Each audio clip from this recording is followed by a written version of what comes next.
Hello guys, welcome to DrNightStare. I know you guys come here to relax and take a nap. So before we go, please hit like and subscribe. By the way, also tell me what time and where you guys listening from. Alright then.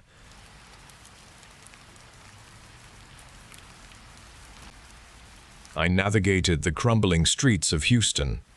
The sun beat down on broken concrete.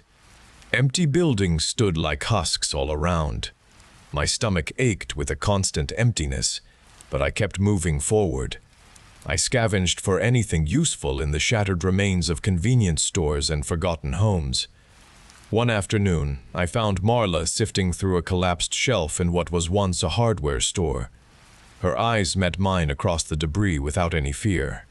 We exchanged a few words about the sparse pickings the city offered. The store provided a temporary refuge from the desolate world outside. We sat on a pile of ripped sacks, sharing a lukewarm can of peaches. The fragile connection grew between us in the cramped space. We both carried the same raw loneliness. Our hands touched on the cold metal. A desperate impulse took hold, pushing away the world's harsh reality. We moved deeper, finding a discarded mat. Skin against skin, we found a fleeting, urgent warmth. For a moment, nothing else existed. Morning light pierced the cracks above my head. I opened my eyes, a dull ache throbbing behind them. I turned my head toward Marla. She lay still beside me, her skin holding a cold gray color. Her eyes stared up, wide and unblinking at the collapsing ceiling. A rasping sound tore from her throat. Her body lurched upward, her jaw dropping open to reveal rotted teeth.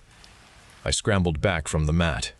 Her hands shot out, grasping at the air between us. I seized the scavenged steel pipe I kept near me. I slammed the pipe down onto her head. Her body convulsed, then fell still onto the mat. The sound of the impact echoed through the small space. My breath hitched in my chest, a chilling question settling deep inside me. How had this happened so quickly? A new sensation began to creep across my skin. It started as an insistent itch on my arm, then crawled like a swarm beneath my shirt. I clawed at my chest. The irritation spread, burning beneath the surface. I looked down at my flesh. Tiny red lines branched out from old scratches. They pulsed with a dark vein color spreading across my arm. I pressed a hand to my forehead, feeling a cold sweat break out. My stomach clenched. I knew this pattern. I had seen it on countless bodies before they turned, the telltale signs of the virus taking hold. The memory of Marla's cold skin, her sudden violent transformation, slammed into me with sickening clarity. The disease had moved between us, a twisted exchange during that brief, desperate connection. A cruel price for a moment of human warmth. Her sudden death was not a mystery after all, just a precursor to my own.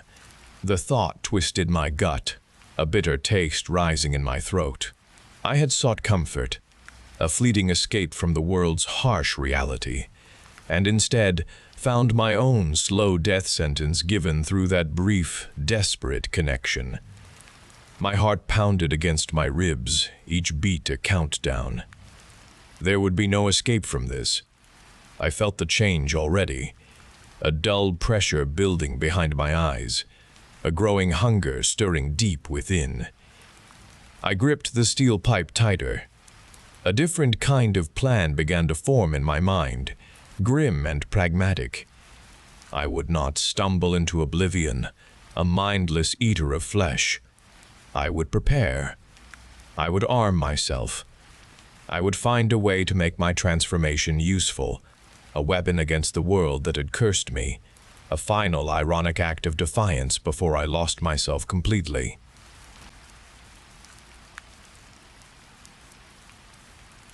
I pulled the rental van up the gravel drive, the tires crunching against the stones.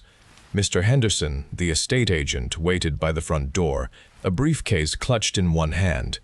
When I cut the engine, an absolute stillness descended. There was no birdsong, no rustle of leaves in the breeze that usually carried sounds. The air itself seemed to swallow any noise. A strange prickle ran along my arms. "It is very quiet," I remarked, stepping out of the van. My voice seemed to dissipate instantly, absorbed by the atmosphere. Mr. Henderson offered a tight smile, not quite meeting my eyes. "Isolated, yes. Very peaceful." He gestured towards the dark wood door. "Shall we?" He opened the door, ushering me inside. The interior was colder than the late spring day suggested, and the quiet intensified, pressing in on my ears. My footsteps on the polished floorboards seemed loud, each echo a stark intrusion. I walked through the empty living room, the kitchen, and up the wide staircase. The house felt held. Every breath I took, every shift of my weight, resonated with unusual clarity. "It is a big place," I said, "to fill the oppressive lack of sound." Mr. Henderson nodded, his gaze darting around the pristine walls. "Certainly. Plenty of space to make your own." He cleared his throat. "Everything is in order for your boxes." I dismissed the odd feeling, telling myself it was just the nerves of moving into a new, old house. I had always enjoyed solitude. This quiet was simply an extreme version of what I sought. I was tired. My imagination was working overtime. I would unpack, settle in, and soon enough, the house would feel like home. The absolute quiet was just a feature, not a warning. I carried the first box through the doorway. I carried the last small box into my bedroom, the quiet amplifying my every movement. I stripped the bedding from a plastic bag, making up the bed. The mattress felt surprisingly soft. I closed my eyes, seeking sleep. It arrived quickly, a deep, consuming blackness that pulled me down without dreams or memories. My awareness simply ceased, and the hours passed without thought or sensation. I woke with a jolt, a cold certainty in the air pressing against my skin. The room was still dark, but a sliver of dawn light outlined the window frame. I lay for a moment, listening, but the profound stillness remained. My eyes drifted across the wall beside the bed. There, etched deeply into the painted plaster, were two words. The letters were rough, gouged, carved with force into the brittle material. "Welcome. Home." I stared, a knot forming in my stomach. I reached out, my fingers tracing the jagged lines. This was not old damage from the edges of the cuts were too fresh, the exposed plaster bright against the faded paint. This was new. Someone had been in my room while I slept. A shiver ran through me, a cold dread clinging to my bones. It had to be a cruel prank, a twisted welcome from a neighborhood kid. That was the only logical explanation. I refused to consider anything else. I got out of bed, my movements hurried. I found a thick, moving blanket in one of the unpacked boxes. With shaking hands, I pushed my dresser against the wall, positioning it to block the carving from view. Then I wrestled the heavy blanket over the dresser, letting it drape down the wall, completely obscuring the words. I stepped back, my breath catching in my throat. The moment the blanket covered the carving, the air in the room seemed to thicken. The quiet, which had been a constant companion, now felt like a living entity, a suffocating weight. It pressed against my eardrums, filling my head with a strange, high-pitched ringing. The house did not just feel quiet anymore. It felt like a presence. It felt like it was watching, waiting. My initial dismissal evaporated, leaving only the chilling certainty that this house had greeted me, and it had been waiting for me to arrive. Days turned into a blur of unpacking, the house's profound stillness, a constant companion. I tried to ignore the subtle shifts, the way the kitchen door I was certain I had closed would later stand ajar. I would hear a soft thump from the upstairs landing, followed by a dragging sound, like something heavy being moved across the floorboards. I would climb the stairs, my heart quickening to find nothing out of place. The quiet returned, absolute. One morning, after a restless sleep, I found myself in the living room. My fingers brushed against the wall near the fireplace. 5 distinct indentations marred the painted plaster. They were pressed into the surface as though a hand had pushed with significant force. The marks were fresh, the edges sharp. I stood staring, my breath catching. No explanation came to mind. The house was not just quiet, it was active. The manifestations grew bolder. I would leave a light on in the hallway and find it off moments later. Objects I had placed carefully on shelves would be moved, sometimes only a few inches, sometimes to an entirely different surface. The sensation of being watched became a constant prickle on my skin. I stopped trying to rationalize these events. The house was changing, twisting itself around me. I felt the slow tightening of an invisible coil.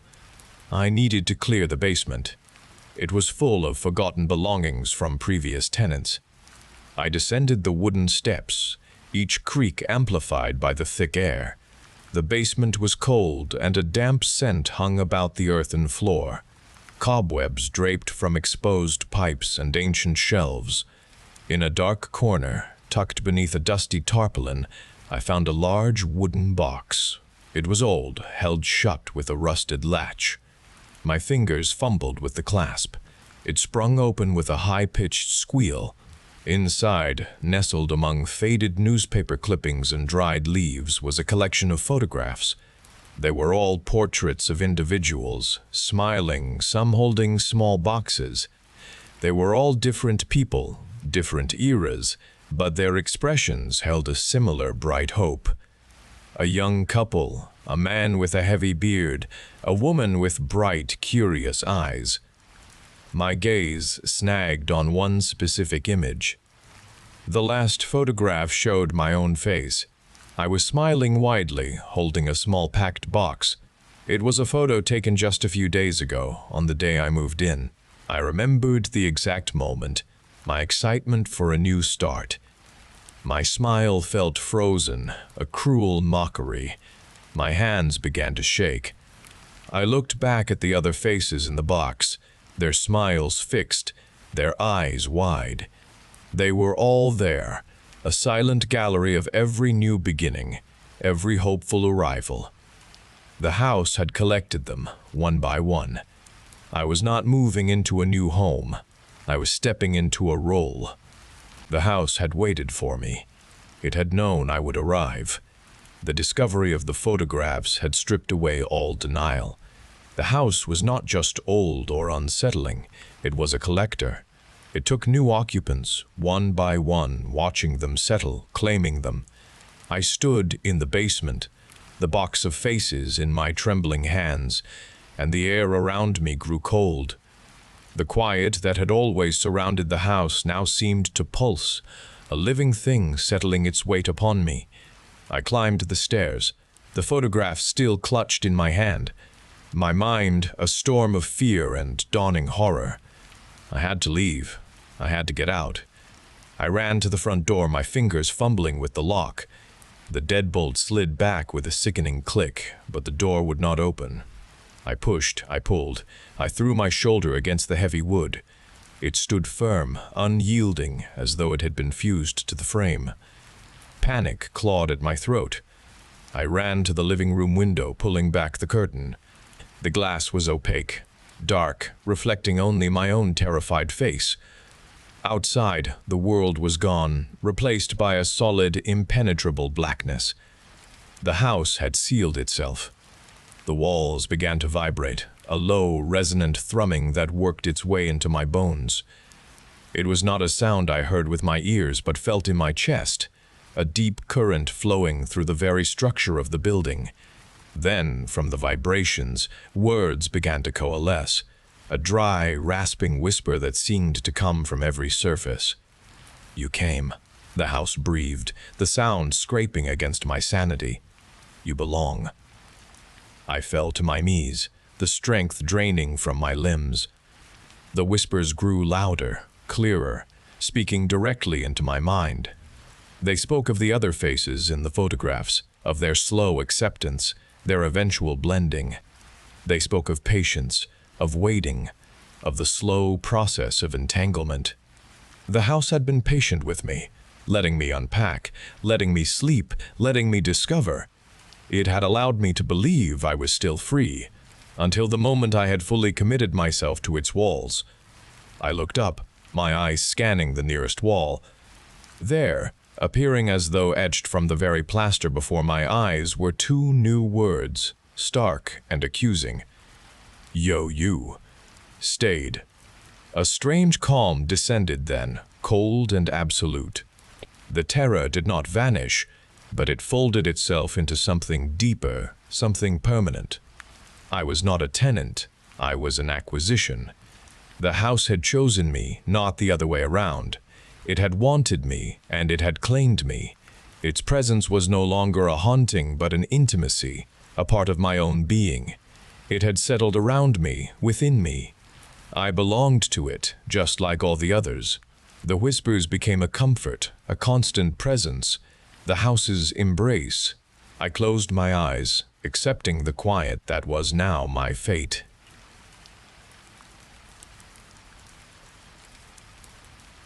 I stood at the fourth-story window, pressed against the cold glass, and watched Los Angeles unravel below. The creatures were everywhere, emerging from every sewer grate, every cracked sidewalk, every shadowed alleyway, and they pulsed with a sickly green light that cast monstrous shadows across the city.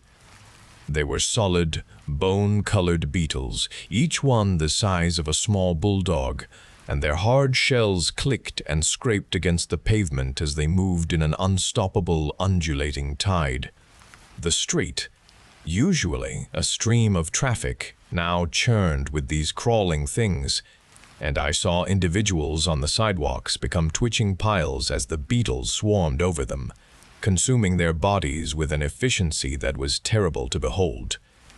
The screams had stopped long ago, replaced by the relentless, chitinous rustle of thousands upon thousands of these invaders. My employer, Leonard Bertram, lay sprawled on the pavement just outside the building's main entrance, his body a gruesome testament to the beetles' work. I could see him clearly from my vantage point, his expensive suit ripped open, his flesh a landscape of feeding insects. They had burrowed into his chest, his abdomen, his open mouth, transforming him into a living, or rather recently deceased, nursery. The green glow from within his ravaged form made him look like a monstrous, flickering lantern, a grotesque monument to a world that had vanished without warning. I watched a beetle, larger than the rest, tear a strip of skin from his cheek, and the sight turned my stomach, though there was nothing left inside to eject. I had been empty for hours. The air in my office felt thick and suffocating, though the window remained closed, a flimsy barrier against the horror outside. My ears still registered the distant, distorted wail of car alarms, a mournful chorus fading into the background, drowned out by the constant, low grinding sound of the beetles' movement. Yet, the television in the corner, forgotten but still on, continued its surreal broadcast. A local news anchor, impeccably dressed and smiling, reported on the predicted mild temperatures for the weekend. She spoke about a charity bake sale downtown, her voice bright and oblivious, her eyes completely unaware of the apocalypse unfolding just beyond her studio walls. A graphic displayed on the screen detailed traffic conditions on the 101 freeway, showing green lines indicating clear passage. This disconnect amplified the horror, twisting it into something more personal, more isolating. The world outside the glass, beyond this building, was gone, devoured, yet the electronic voices spoke of normalcy, of a continued existence that had no bearing on my reality. My hands trembled against the cold glass, leaving wet marks, and my breath fogged the surface, momentarily blurring the monstrous scene. When the condensation cleared, the glowing beetles were still there, still feeding, still emerging from every crevice, each one a relentless, unthinking engine of destruction. Leonard's body pulsed with their internal light, a beacon of my total isolation. There was only me, the bugs, and the television's lies. It had begun hours earlier, with a tremor that shook the entire building. My coffee cup rattled on the edge of my desk, and the floor vibrated beneath my feet, a deep rumble sounding from the earth. I grabbed the desk's edge, my knuckles white, watching my monitor sway precariously. Leonard Bertram, my employer, a man whose anxiety was a palpable presence even on a calm day, had screamed from his adjoining office. "Earthquake! Earl, get under something." His voice was high and thin, cracking with fear. Papers flew from his desk as the building swayed, groaning like a living thing in pain. The framed pictures on the wall clattered to the floor. The shaking lasted only a few seconds, ending as abruptly as it began, leaving a ringing in my ears and a strange, unsettled stillness in its wake. I pushed myself up, my knees feeling weak. Leonard stumbled into my office, his face pale and slick with sweat. He clutched his chest, breathing in short, shallow gasps. "That was a big one, Earl. The biggest in years." He peered out the window, his eyes wide with a familiar nervousness that now held a new, sharper edge. The street below was a chaos of halted traffic, drivers exiting their cars, looking around with bewildered expressions. It was then we saw them. Not all at once, not yet, but individual dark shapes scrabbling out from broken asphalt and ruptured sewer grates. "What are those things?" Leonard whispered, his voice catching in his throat. One of the shapes, a large insectoid form, crawled over the hood of a parked car. It pulsed with a soft green light. Others followed, hundreds of them, then thousands. They swarmed onto the sidewalk, surrounding a lone pedestrian who had been mid-conversation on a phone. The person dropped their device. Their arms flailed, then they fell, consumed in seconds by the crawling tide. The green glow intensified, radiating from the mass of feeding insects. Leonard made a choked sound, a strangled gasp of pure horror. He backed away from the window, stumbling over a fallen chair. "This isn't an earthquake, Earl. This is something else." His eyes darted around the room, frantic, searching for an escape that did not exist. The screams from the street began then, a growing chorus of terror that quickly faded into choked silence. The clicking and scraping of countless chitinous bodies became the city's new sound. "We need to get out," I said, my own voice surprisingly steady despite the ice gripping my stomach. "We need to find Ralph. He'll know what to do." Ralph was the building's night security guard, a burly man who always carried a heavy flashlight and walked the corridors with a slow, confident stride. He knew every inch of this building, every emergency procedure. I moved to the office door, my hand reaching for the knob, but Leonard grabbed my arm. His grip was surprisingly strong. "No, don't go out there. You saw what they did. They're everywhere." "We can't stay here," I insisted, pulling my arm free. "We're on the 4th floor. The ground floor has access to the service tunnel. Ralph's post is down there. He might have a way out, or at least a way to contact the authorities." I glanced back at the window. The street below was a solid, moving mass of green glowing beetles. The building entrance was now impassable. I left Leonard whimpering in my office and walked into the deserted corridor. The emergency lights flickered on, casting long, distorted shadows. The usual office sounds, the distant hum of computers, the soft murmurs of air conditioning were absent. Only the faint, terrible sound of the beetles now carried up from below, a constant, low grinding that permeated the walls. I took the stairs, descending 2 flights at a time, my footsteps echoing in the silence.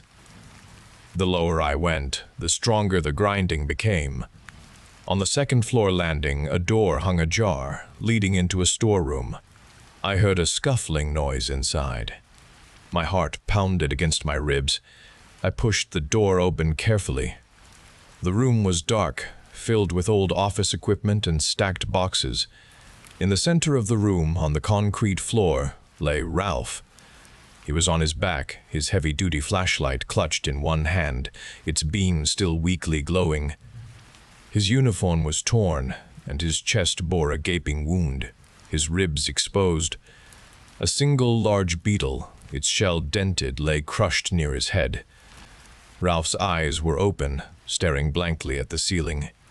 His face held a grim, determined expression, a testament to a desperate fight. He had tried.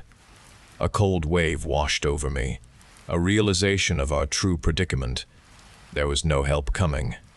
Ralph, our last hope for a way out, was gone. I backed away slowly, my gaze fixed on Ralph's lifeless eyes. I closed the storeroom door, leaving him to his lonely vigil. The stairwell felt colder, darker. I ascended back to the fourth floor, my steps heavy. Leonard was no longer in my office. I found him in his own, huddled in a corner behind his massive mahogany desk, phone in hand. He was trying to dial, his fingers fumbling with the buttons. He held the receiver to his ear, his face contorted in frustration. "Nothing," he rasped. "Dead. All lines dead. The internet is out too. My laptop won't connect." He threw the phone down, sending it skittering across the floor. He pounded his fist on the desk. "They've cut us off. They've cut everyone off." His voice rose to a near shriek. His eyes, red-rimmed and bloodshot, fixed on me. "We're trapped, Earl. Trapped." He began to rock back and forth, a repetitive motion that made my stomach churn. Then, a strange calm settled over his features, a terrifying stillness that replaced his panic. He stopped rocking. He pointed a trembling finger at the wall behind his desk, at a large, intricately framed abstract painting. "There's only one place." I followed his gaze. The painting, a riot of dark, swirling colors, looked heavy and permanently fixed. Leonard stood, his movements jerky. He pushed the desk aside, revealing a small, almost invisible control panel set into the wall. His fingers fumbled with a series of numerical pads punching in a code. A faint whirring sound came from the wall. The painting slid silently to the side, revealing a heavy steel door, devoid of handles or visible locks. A single, stark, white light illuminated the small, dark opening beyond. "My panic room," Leonard announced, his voice flat, devoid of emotion. "My ultimate protection. We'll be safe in there, Earl. Nothing can get in."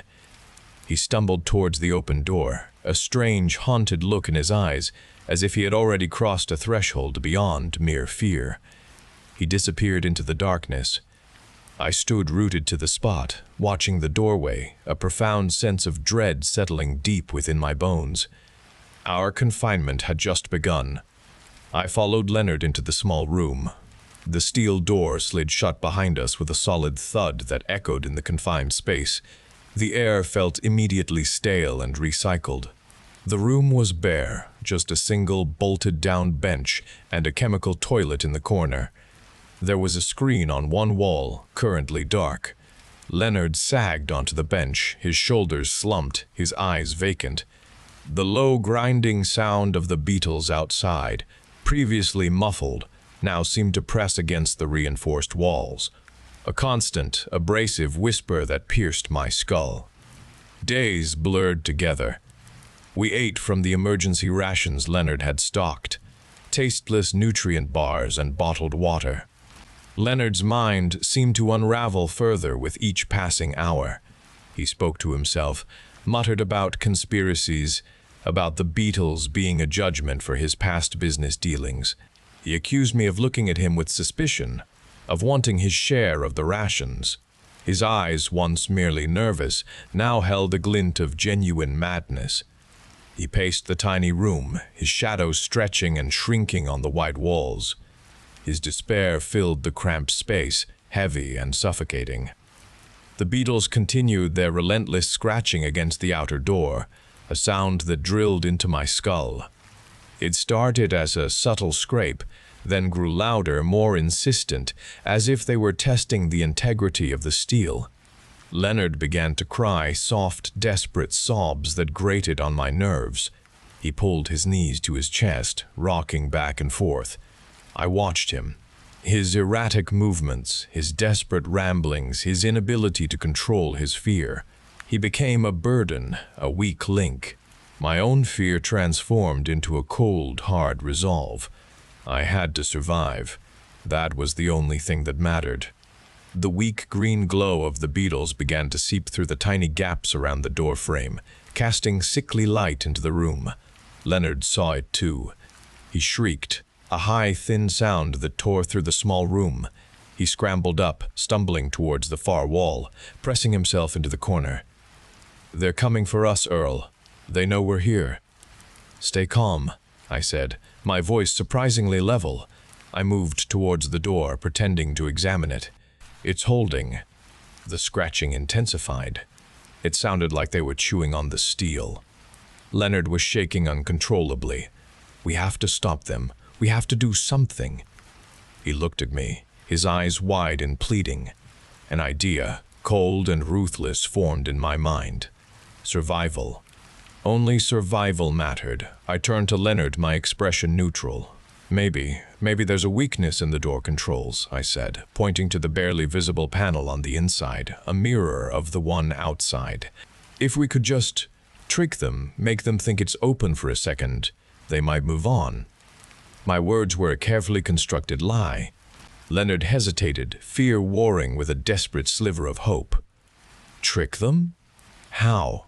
"You need to open the panel, Leonard, just for a moment. Then we slam it shut." It was a desperate gamble, a terrible deception. His fear had made him pliable and irrational. He moved slowly and hesitantly towards the door. His hands trembled as he pressed the release button, the same sequence he had used to open it from his office.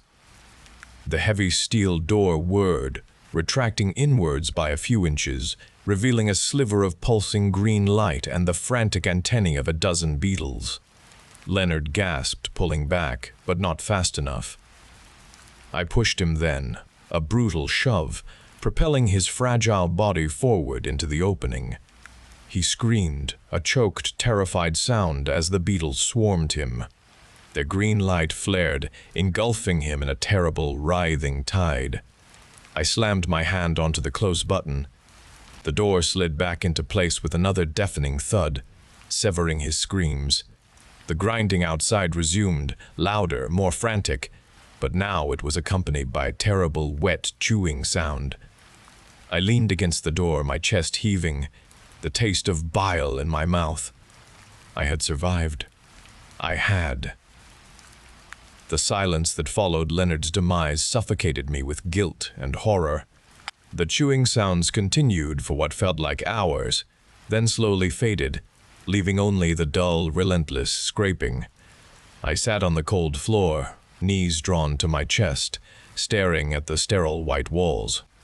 Every breath I took felt tainted, every thought a condemnation. I had killed him. I had thrown him to the monsters. Days passed. The rations were almost gone. The water tasted metallic and gritty. The memory of Leonard's final scream echoed in the small space, a constant companion. My survival felt like a punishment. What was the point of living, if this was the price, if this was the world I was left with? The chemical toilet, now overflowing, filled the air with a cloying stench. My clothes were grimy, my hair matted. My reflection in the dark screen on the wall showed a gaunt, hollow-eyed stranger. He looked like a monster. I was a monster. I found a small piece of metal, sharp on one edge, on the floor, a broken clasp from the emergency kit. I ran my thumb over its edge, feeling the bite.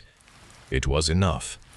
Enough to end this gnawing emptiness, this crushing guilt. Enough to join Leonard perhaps in whatever oblivion awaited us. I pressed the sharp edge against my wrist, feeling a subtle prick. The release seemed imminent, a welcome darkness. Just as I exerted pressure, the white walls of the panic room began to shimmer. The steel door, the chemical toilet, the cold bench, they all distorted, losing their solid form. The incessant grinding sound of the beetles outside dissolved into a gentle, quiet whirring. The shimmering grew, engulfing the room in a bright, blinding light. I squeezed my eyes shut, my head throbbing. When I opened them again, the panic room was gone. I was sitting in a plush, ergonomic chair, the VR helmet that had been clamped over my head now gently lifting away from my face. My hands, still trembling, were empty. There was no sharp metal, no bloody wrist. The room around me was vast, immaculately clean, and filled with the low whirring of sophisticated machinery. In front of me stood a man, impeccably dressed in a tailored suit, his face calm and serene. It was Leonard Bertram, the real Leonard Bertram. He smiled, a polite, detached expression. "Welcome back, Earl," he said, his voice measured. "Or, should I say, welcome back to reality." He gestured to the monitors lining the wall, displaying complex data and graphs alongside a live feed of my own virtual journey. Every scream, every desperate plea, every calculated betrayal, captured and analyzed. My mind reeled, trying to reconcile the visceral horror I had just experienced with this sterile and dispassionate scene. What was that?" I croaked, my throat raw. Leonard's smile widened, a thin, unsettling line. "That, Earl, was the final stage of your job interview for the Executive Survival Strategist position. A comprehensive, hyper-realistic VR simulation designed to test adaptability, resourcefulness, and, most importantly, loyalty under extreme duress." He paused, looking at me with a calculating gaze. "You performed admirably, Earl, sacrificing a perceived threat for your own survival. A brutal but effective decision." My blood ran cold. You mean? Leonard was never real? The beetles? The apocalypse? He chuckled, a dry, humorless sound. "All code, Earl. Sophisticated algorithms. A perfect recreation of a worst-case scenario. And your response to it." He gestured to another screen displaying a contract. "Congratulations, you've secured the position. We believe your unique aptitude for self-preservation, even at the cost of others, is invaluable to our company." My gaze fell upon the contract, then back to his unblinking eyes. "But what about the guilt? The horror?" I felt it all. It was real. My voice cracked with a desperation I could not control. Leonard tilted his head, a hint of something resembling professional assessment in his expression. "Ah, yes. The emotional residuals. A known side effect of prolonged exposure to our high-fidelity simulations. They tend to linger. Unfortunately, due to the comprehensive nature of the program and certain proprietary neurological links, the memory and the emotional impact of the experience are permanent. You will carry them with you." He walked over to a console, his fingers moving deftly across a keyboard. "Your employment begins immediately. The company expects total focus, total dedication, no distractions." He looked at me, and his smile dropped. His eyes were cold and penetrating. "You are now inextricably bound to this experience, Earl. The fear, the isolation, the choices you made, they are a part of you now, forever. And the virtual consequences, well, they have only just begun." He pressed a final button. The ergonomic chair tilted back, and the VR helmet descended once more, pulling me back into the simulated apocalypse. The familiar, sickening green glow, the relentless scraping, the weight of Leonard's screams, all rushed back, consuming me. I was trapped, not in a panic room, but in an endless loop of my own making, a virtual prisoner in a digital hell. The fluorescent apocalypse, eternal and inescapable.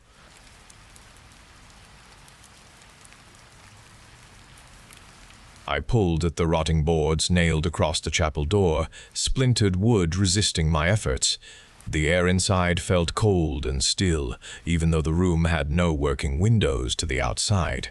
My task was to keep the broken building as secure as possible, a futile gesture given the state of the entire asylum. Later, in the east wing, I scrubbed at the persistent bloodstain on the floor. Its dark shape reappeared no matter how much bleach I poured or how hard I rubbed.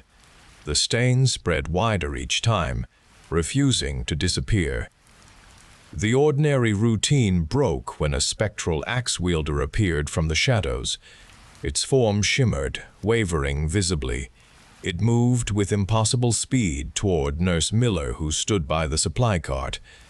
The axe swung down in a swift, brutal arc.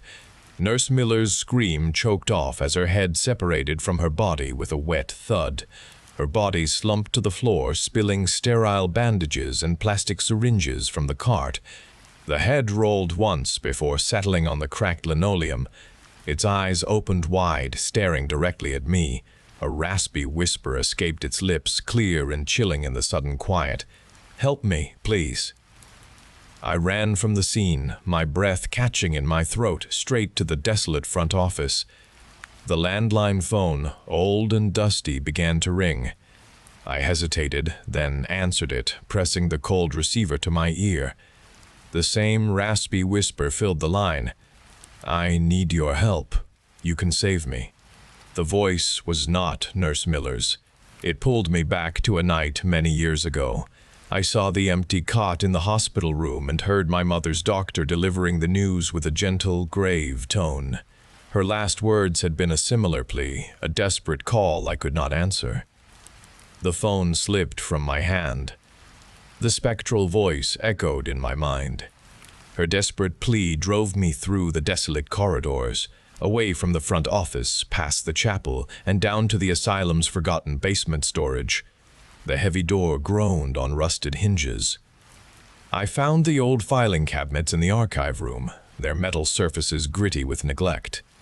I sifted through yellowed folders, my fingers catching on brittle paper. My search eventually led me to a file for Nurse Nancy K., her photograph showing kind eyes, a slight smile. This was the woman whose head had spoken. Nancy's former dorm room on the 3rd floor felt colder than the rest of the building. The air grew dense around me. The small space was sparse, stripped of personal belongings long ago.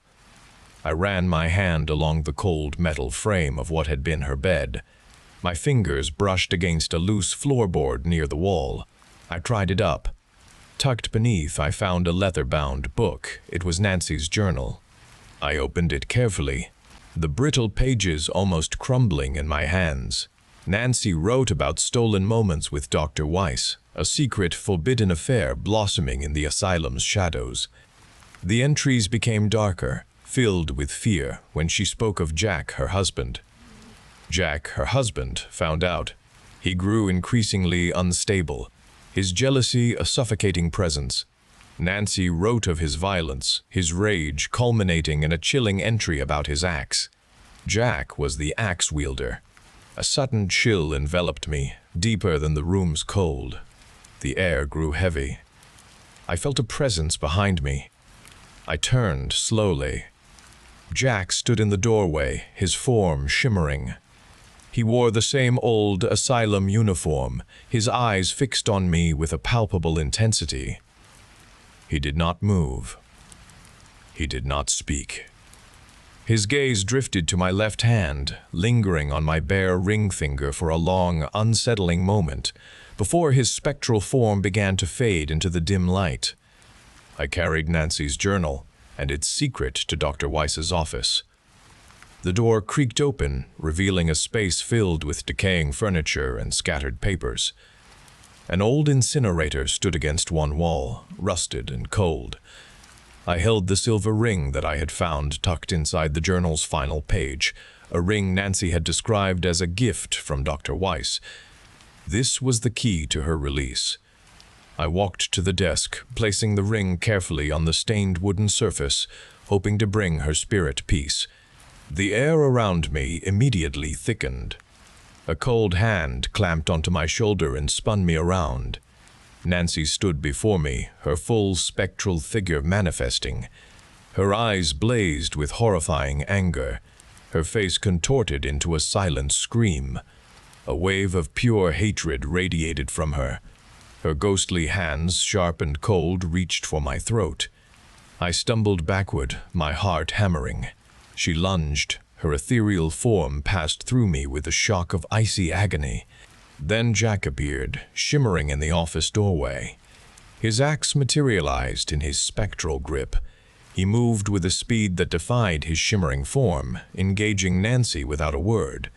They collided in a violent struggle of spectral energy. Their forms flickered, pushing and pulling at each other, creating ripples in the air. This desperate battle created a window of opportunity. I saw the incinerator, its rusted door. Nancy's ring lay still on the desk. My mind raced with a plan born of desperation. I snatched the ring from the desk. Jack pushed Nancy against the far wall, momentarily pinning her. I ran to the incinerator, fumbled with the latch and pulled open the heavy door. The metal screeched. I threw Nancy's ring into the dark opening. A blinding light erupted from inside, a soundless explosion that ripped through the room. Nancy shrieked. A piercing, disembodied sound filled the room. Her spectral form, still struggling with Jack, convulsed violently. She tore herself from his grasp, drawn by an invisible force, and flew toward the incinerator. With another shriek, her form imploded into the brilliant light. The light vanished. The incinerator door slammed shut with a final clang. The room settled into an unnerving stillness. My body trembled, every muscle aching. Jack stood motionless by the incinerator, his axe lowered. He looked at me, his eyes holding a complex expression I could not decipher. He offered a silent acknowledgement. Then he too faded, leaving me alone in the oppressive quiet. The air, though still cold, no longer felt thick with rage. An unsettling peace descended upon the asylum.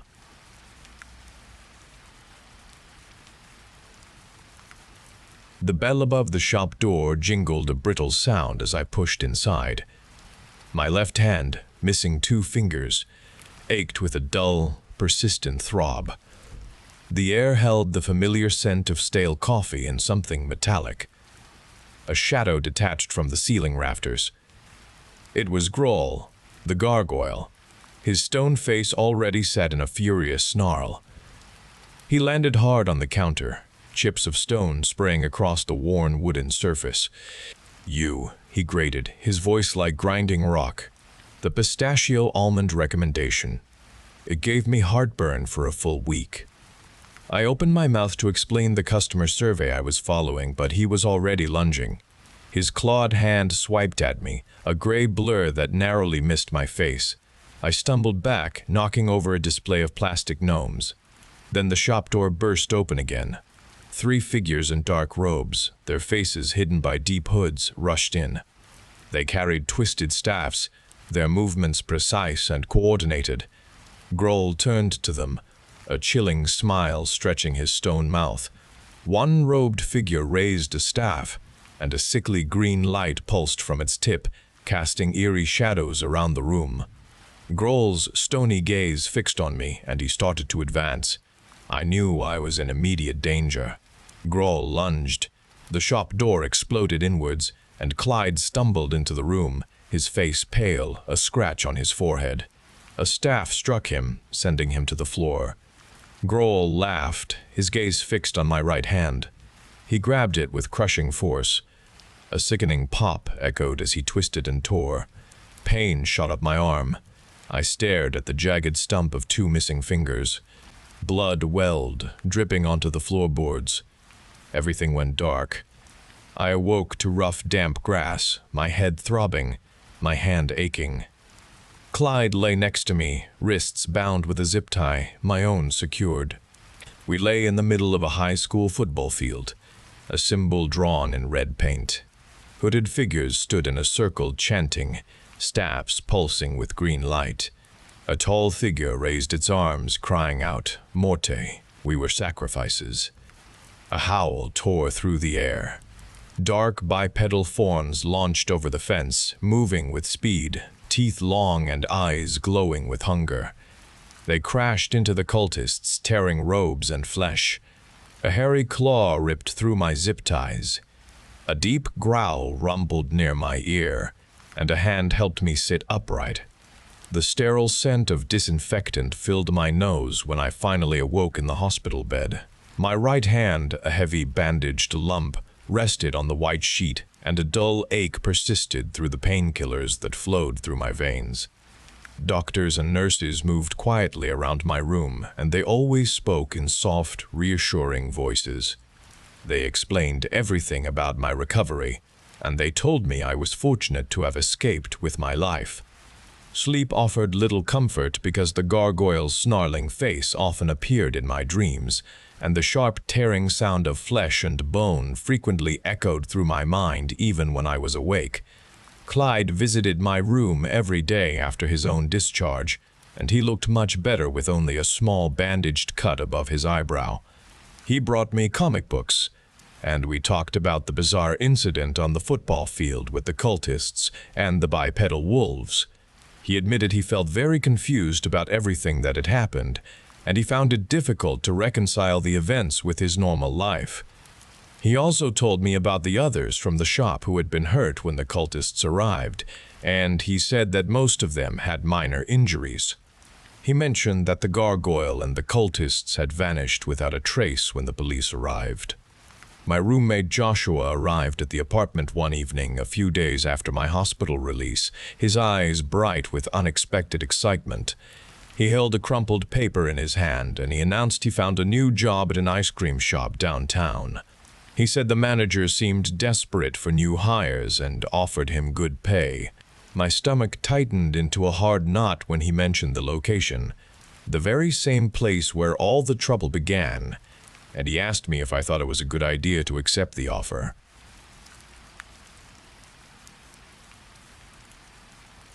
I came through the front door and dropped my keys onto the small table beside it. The familiar smell of Sarah's cooking lingered, but it did not soothe me. Sarah was in the kitchen washing dishes, her back to me. She turned at the sound, a questioning look on her face when she saw the silver roll clutched in my hand. "What is that for?" she asked, her voice carrying across the quiet house. A dish clinked in the sink. "Just a little project," I replied, keeping my tone even. I walked past her towards the bedroom, feeling her eyes follow my every movement. The air in the house felt thick, holding an unacknowledged tension. I entered our room and closed the door behind me, a soft click echoing. I leaned against it, testing its strength. The wood felt solid against my shoulder, the latch firm in the frame. I pushed harder, ensuring it would withstand real pressure. It held. I moved to the bed, my footsteps muffled by the carpet. I pressed down on the mattress, feeling the resistance of the springs beneath my hand. They held firm, supporting my weight without yielding too much. I gripped the headboard, a heavy piece of carved oak. It was securely bolted to the frame, not a wobble in its structure. I pulled at it, checking its stability. It did not move. Everything needed to be perfect for what came next. Sarah appeared in the doorway then, her expression a mix of concern and curiosity, her hands still damp from the washing up. "What exactly are you checking in here?" she asked, her voice tighter now, a slight tremor underlying her words. "You have been acting very odd all evening since you got home." I turned slowly, placing the roll of duct tape onto the nightstand. It sat there, a stark cylinder of silver against the dark wood. "Just making sure everything is in order," I explained, trying to sound casual, though my voice felt thin. "Preparing for a new project I have in mind." "A project?" She stepped fully into the room, her gaze fixed on the tape, then on me, searching my eyes. "What kind of project needs duct tape and you testing the bed and the door like this?" Her questions grew sharper. "A careful one," I stated, walking towards her. "One that requires absolute attention to detail and complete security." I moved past her and out of the bedroom, leaving the door ajar. My mind was already moving to the next steps, ensuring the downstairs windows were locked and the curtains were drawn tight. The project required no interruptions. Dinner passed. Sarah spoke about her day, recounting office gossip. I nodded at appropriate intervals, offering short, non-committal answers. My eyes remained on her, observing her movements, the unconscious gestures of her hands. She seemed completely unaware of the evening's true meaning, her chatter filling the space between us with ordinary concerns. I ate slowly, each bite deliberate, though my focus was elsewhere, on the sequence of tasks ahead. The time for the project was approaching. We went to bed at the usual time. Sarah read for a while, the soft rustle of pages. Then she turned off her lamp. She rolled onto her side, her back to me. Her breathing began to even out, growing deeper, slower. I lay absolutely still, feigning sleep, my breath shallow and controlled. I listened to the steady rhythm of her breath, a measure of her unconsciousness. The minutes crawled by, each one a step closer to the inevitable.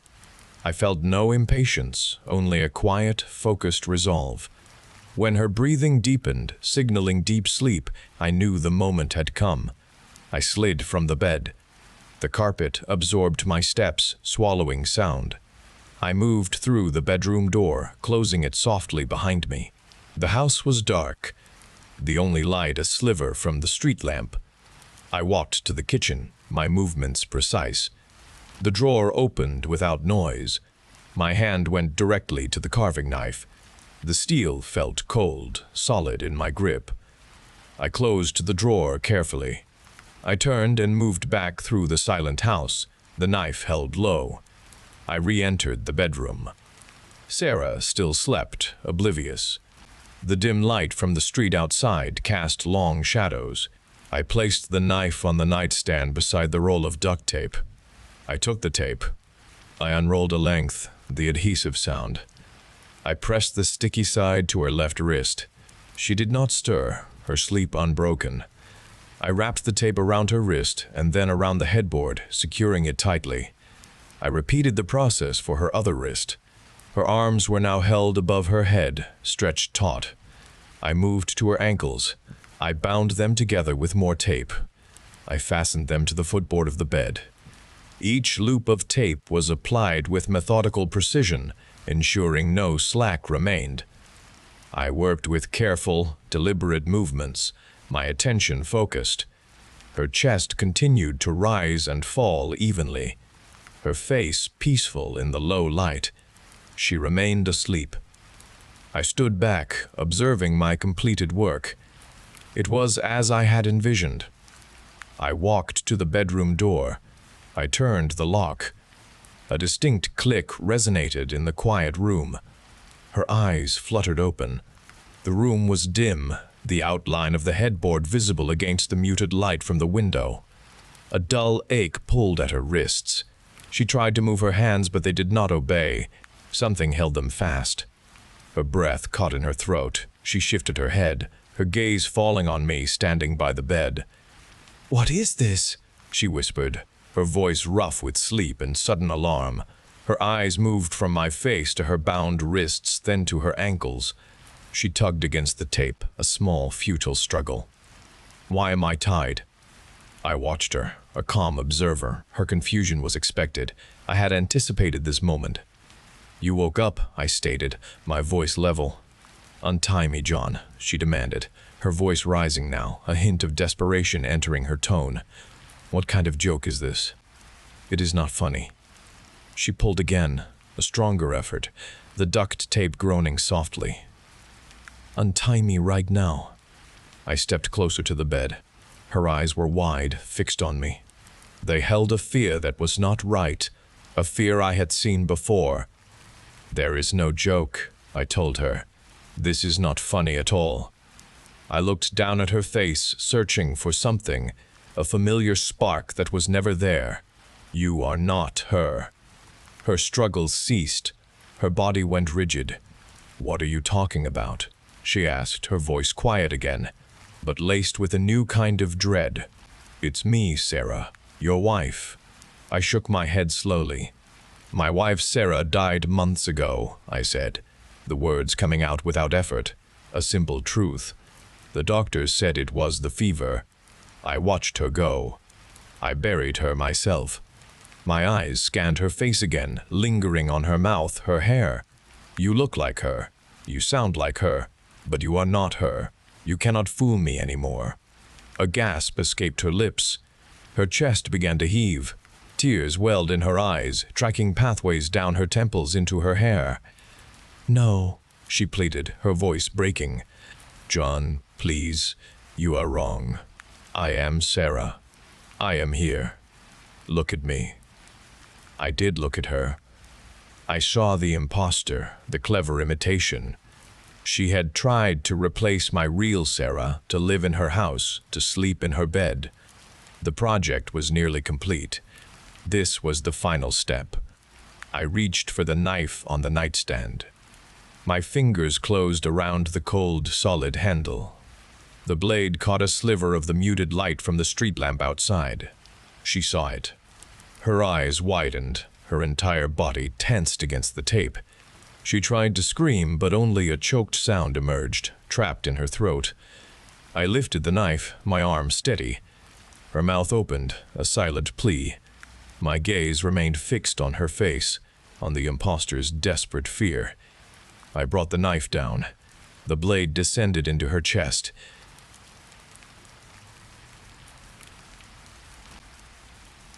I observed him stir on the cold concrete floor. His eyes fluttered open, unfocused at first, then widened as they adjusted to the dim surroundings. Ropes held his wrists and ankles tight against the rough surface. I stepped closer, allowing the bare bulb's harsh light to fall across my face. He blinked, trying to clear his vision, and a tremor ran through his body when he finally registered my features, seeing me clearly for the first time without the mask of Coach Joe. The victim stared at me, and his jaw dropped as recognition spread across his face. Pure terror then filled his wide eyes. He tried to scream, but the gag muffled the sound into a desperate gurgle, his thrashing against the ropes a primal struggle. He now knew his trusted mentor was his executioner, and his demise was certain. The dread radiating from him promised a delicious satisfaction. I savored that dread. It was a taste I recognized from my earliest memories. My father was a man of particular tastes. He believed true discernment came from exploring all avenues of flavor. He introduced me to meat that was not found in any market. He introduced me to human flesh when I was a child, explaining its superior properties. He taught me how to butcher with precision, how to prepare each cut to maximize its unique qualities. The lean muscle offered a gamey richness. It possessed a robust quality. The fatty deposits, rendered slowly, yielded a delicate, almost sweet oil. I learned to appreciate the subtle differences from person to person, the nuances of age, diet, and lifestyle reflected in the tissue. A youthful tenderness in some, a sinewy resilience in others. The liver, seared quickly, had a metallic tang that awakened the palate. The brain was soft and creamy, dissolving on the tongue with an earthy note. This was not merely sustenance, it was an art form. It was a philosophy of consumption. My father had shown me a world beyond conventional limitations, a realm where true flavor resided. My purpose became clear: to refine this art, to achieve the ultimate gastronomic experience. This was my legacy, my passion, my undeniable purpose. My mind turned to new endeavors, to a different kind of palate experience. The adult flesh, while satisfying, often possessed a certain lean robustness. My ultimate goal remained the perfect balance of texture and taste, a rare tenderness. I had considered this step for some time. A child, I mused, possessed a higher fat content, a nascent marbling that promised unparalleled succulence. It represented a unique challenge, a higher degree of risk, but the culinary reward would be exceptional. The ethical line, for others, was an insurmountable wall. For me, it was merely another ingredient to consider, another variable in the pursuit of perfection. This was not a moral failing. It was a refinement of my art, an exploration of the absolute limits of flavor. I had acquired the specimen with careful planning, ensuring every detail was accounted for. He lay on the stainless steel table, small and still, his chest rising and falling with shallow, even breaths. The sedative worked its magic, holding him in a deep, peaceful slumber. I checked the restraints I had placed on his slender wrists and ankles, ensuring they held him secure against the cold surface. The surgical lights above brightened the room, casting stark shadows. I took up the scalpel, its honed edge glinting under the intense illumination. My hands moved with a practiced ease, adjusting the instrument, feeling its familiar weight. This was a precise operation demanding absolute concentration. I prepared the boy as I would any prized cut, meticulously, reverently. Every motion was deliberate, every decision based on the ultimate yield. The anticipation tightened in my chest. This would be the culmination of my culinary journey. A choked gasp escaped the boy's throat. His eyes flashed open, wide with terror, as awareness returned to his bound form on the table. He strained against the leather straps, a struggle for breath that went nowhere. I watched him. My scalpel, worn from the earlier preparations, rested in my hand. I moved to his head, placing my hand over his small face, covering his mouth and nose. His struggles intensified, then weakened. His body shuddered one last time, then went still. The room was quiet again. A faucet dripped in the corner. The work began. I guided the blade with practiced hands, making the initial incision across his chest, following the line I had marked. The skin peeled back, revealing the pale muscle beneath. The scent of blood filled the air, a familiar aroma. My movements were fluid, precise. I separated tissue from bone, working deeper, exposing the internal organs. This was a craft, a dedication to the anatomy, to the precise extraction of each component. I removed the desired cuts, placing them on a sterile tray next to the table, each piece a testament to careful selection and preparation. I wiped the last of the blood from my hands, admiring the work, when a soft knock echoed from the door at the far end of the room. I retrieved the small heart I had set aside, placing it into a prepared bag. I opened the door. The boy's parents stood there, their expressions unreadable, their eyes fixed on the bag in my hand. The mother stepped forward, her hand outstretched. "The heart?" she asked, her voice low. I handed the bag to her. She took it, clutching it to her chest. A knowing acknowledgement passed between us. A shared hunger gleamed in their eyes.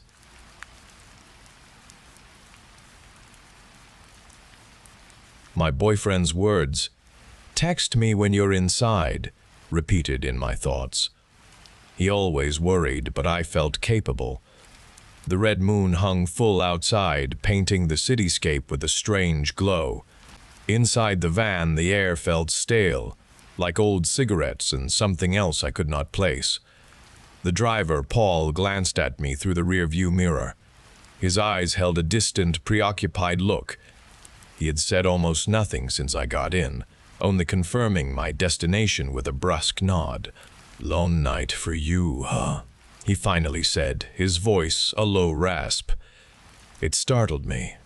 "You could say that," I replied, my voice sounding more tired than I intended.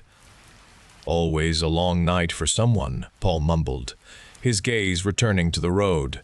Some nights are longer than others, though, much longer. His words struck me as odd, more than just casual conversation. I studied the back of his head, trying to make sense of the peculiar statement. A subtle tension began to coil in my stomach, just a slight prickle of unease against the late-night quiet. A violent swerve suddenly jolted the van, throwing my body hard against the side door. Pain shot through my shoulder as my head smacked the window with a dull thud. My breath caught in my throat, and a sharp, cold fear gripped me. "Sorry," Paul mumbled, his voice tight. "Damn squirrel." He did not look at me directly, but his eyes, visible in the rearview mirror, held a startling intensity that did not match his dismissive words. The van straightened out, but my heart pounded a frantic rhythm in my chest. I watched his reflection, trying to understand his strange explanation. There had been no impact, no sound of an animal hitting the tires, just the abrupt, jarring movement. "You need to be safe tonight," Paul stated, his gaze fixed on the road ahead. "You never know who might be watching." His words hung heavy in the stale air. A chill ran down my spine, unrelated to the previous impact.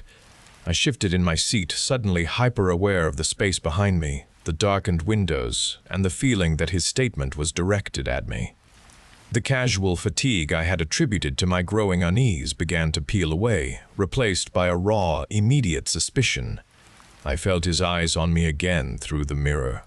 A quick, unsettling glance before he returned his attention to the road. The van pulled into my driveway, the red moon casting long, distorted shadows across my familiar lawn. The sudden stop jarred me slightly, but the jolt from Paul's next action was far greater. His shoulders slumped, and his face, visible in the rearview mirror, had gone a sickly pale. He looked at me, a desperate plea in his eyes, before twisting his head back to the road. "I'm so sorry," he whispered, his voice thin and cracking. "I had no choice. Run, go. He has a knife." A sharp hiss sounded from behind me as the minivan doors slid open. A dark shape, a blur of motion, launched itself forward from the back seat. My hand was already deep in my purse, my fingers finding the cool, textured grip of my stun gun.